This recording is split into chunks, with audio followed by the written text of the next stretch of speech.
So, the other day I drive out to film this little nature documentary of this corner where every year there's a spectacular bloom of lilac and a yellow climbing rose.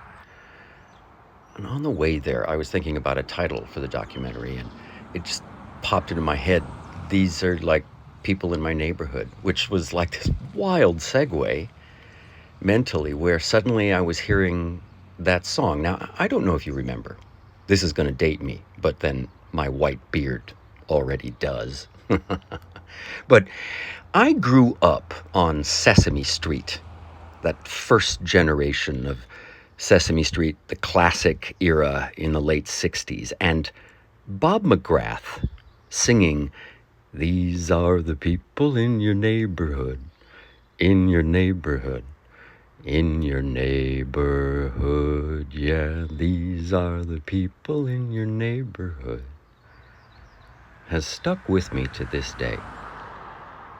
And I went down a complete rabbit hole in my mind instead of thinking about these flowers and a nature documentary.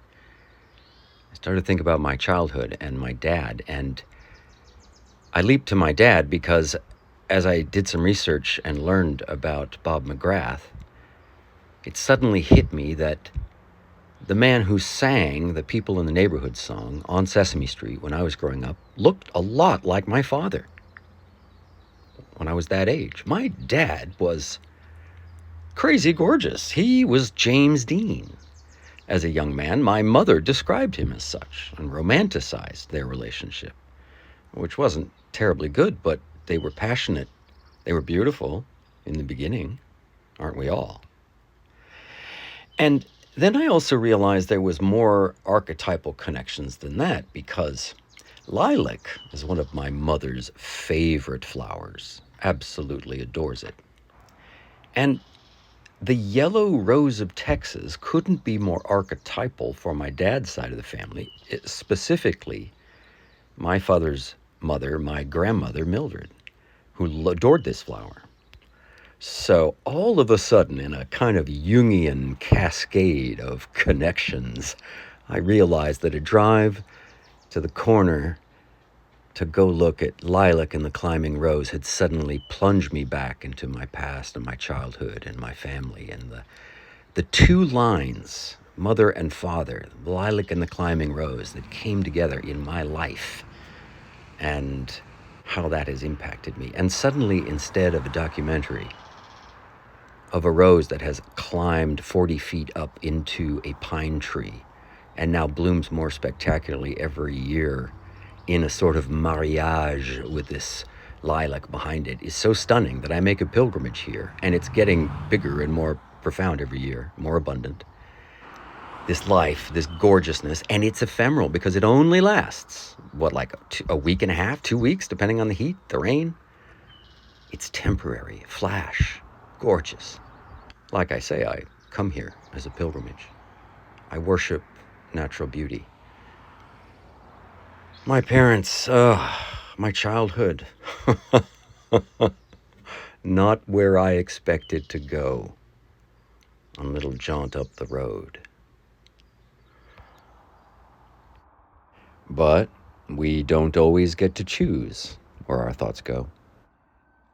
More on this intense archetypal connection between my mother and my father's mother, these two powerful women at the center of my family dynamic. They fought miserably their whole life. It was a lifelong feud that was only sort of resolved on my grandmother's deathbed.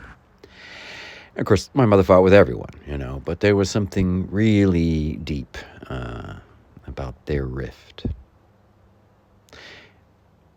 I take some healing comfort in some of the symbolic architecture of these plants here who have lived in harmony for over a decade.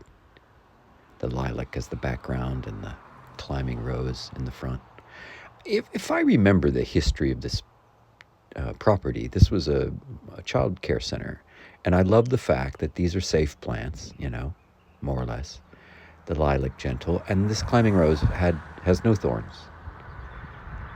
I love that they're peaceful together. And yet they also form a boundary, a very distinct boundary along this corner of the highway, and have sort of taken over and manifest, do not cross, sort of like protective maternal instinct that was probably at the heart of my mother and grandmother's feud, because it was over my father, fundamentally. And speaking of that, he has a birthday coming up on May the 4th. Yeah, a Star Wars themed birthday, which I've talked about in the past. Family connections.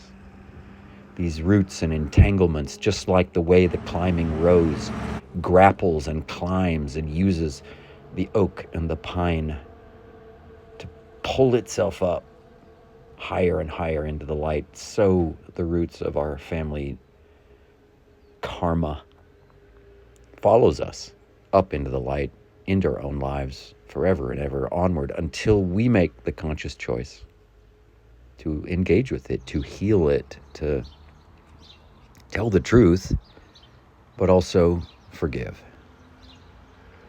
I'm not very good at that, but somehow this yellow and purple and blue and green, painted here along this fence line, just brought my head into this place of genealogical, ancestral healing. And it ties in because part of my love of herbalism, I'm, professionally involved in making flower essences and massage oils from flowers we grow on a farm in the Sierra foothills. It's kind of idyllic in that regard. But even before I stumbled into that profession, I had become fascinated by herbalism because of my son and his disability and not wanting to have more natural things in his life. So I actually took classes when I first moved to this town. In fact, to this street, to this very road where I have crossed for more than a decade, going to a job which I've had for more than a decade and a half, living in a town which I have lived in for a quarter century. This is astonishing to me because in my childhood, my mother and father and grandmother were involved in this mad compulsion to travel, and I moved an average of every 13 months for my 13 years of life until we finally had a stable period, briefly, for about, 6 years in Texas. And then I continued to move in my young adulthood until I finally settled down in this town and began to walk a very narrow path where I encountered the same people, the same animals, the same trees, the same flowers and plants. In other words, I know where to go to greet the beauties of each season in my neighborhood because I'm intimately familiar with my neighborhood. These are the people in my neighborhood. The lilac and the climbing rose, which reminds me of the yellow rose of Texas, which reminds me of my family, which reminds me of my, it's deep. And yet these are my friends, coming here heals me every year, which is why I come, One last story before I wrap up. So I actually did get to meet in person the original cast of Sesame Street when I was a kid, whatever I was, 7, 8, 9. It was at the, I believe, Macy's Thanksgiving Day Parade in New York City.